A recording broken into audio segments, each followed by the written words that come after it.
السلام علیکم۔ انسانی فطرت ہے کہ جب انسان سے اللہ تعالیٰ کی کوئی نعمت چھن جاتی ہے یا وہ نعمت اس کے پاس کبھی تھی ہی نہیں، معدوم تھی، تو انسان کو طلب ہوتی ہے کہ میں اس نعمت کو حاصل کروں۔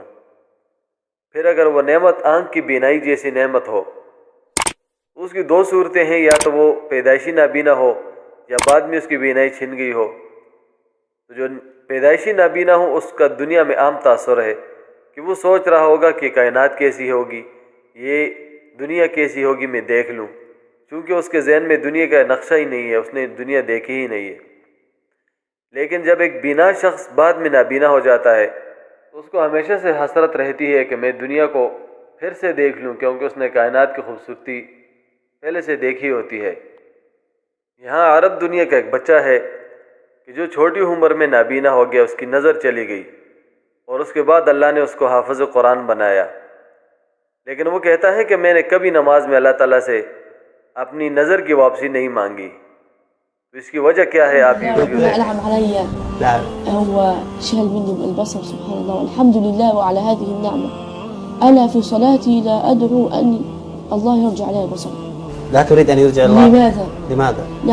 لعل يكون لي حجة عند الله يوم القيامة فيخفف عني بعضا من العذاب وأقف بين يديه خائفا متوجلا يسألني ماذا فعلت في القرآن فعسى أن يخفف عني فالله يدخل من يشاء في رحمته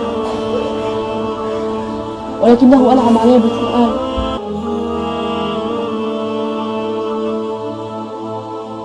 تذكرت في هذه اللحظات حال كثير من المسلمين المبصرين الذين تكاسلوا عن حفظ القرآن. يا الله، ماذا ستكون حجتهم عند الله؟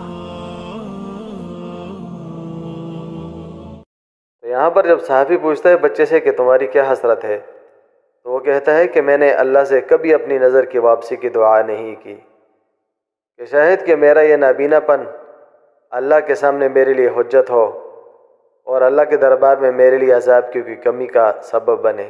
پھر یہ حافظ بچہ اللہ کے سامنے اللہ کے دربار میں کھڑے ہونے کا ایک نقشہ کھینچتا ہے اور اس کو بیان کرتا ہے۔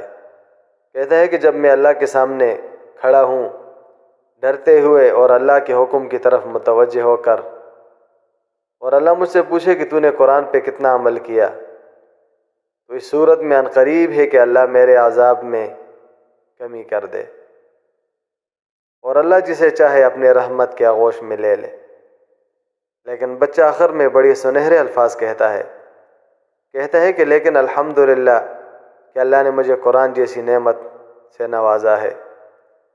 اور یہ آخری الفاظ اس صحافی کے ہیں، وہ بھی بڑے سنہرے الفاظ ہیں۔ وہ کہتے ہیں کہ مجھے آنکھوں والے اور بصارت والے مسلمانوں پہ تعجب ہوتا ہے کہ جو قرآن کی حفظ میں سستی کرتے ہیں، کہ ان کے پاس اللہ کے دربار میں کیا حجت اور کیا دلیل ہوگی۔ اگر یہ مساجد مدارس نہ ہوتے، کہیں بھی جہاں میں مسلمان نہ ہوتے، بصورت بشر سب درندے ہی ہوتے، کسی بھی جگہ اچھے انسان نہ ہوتے۔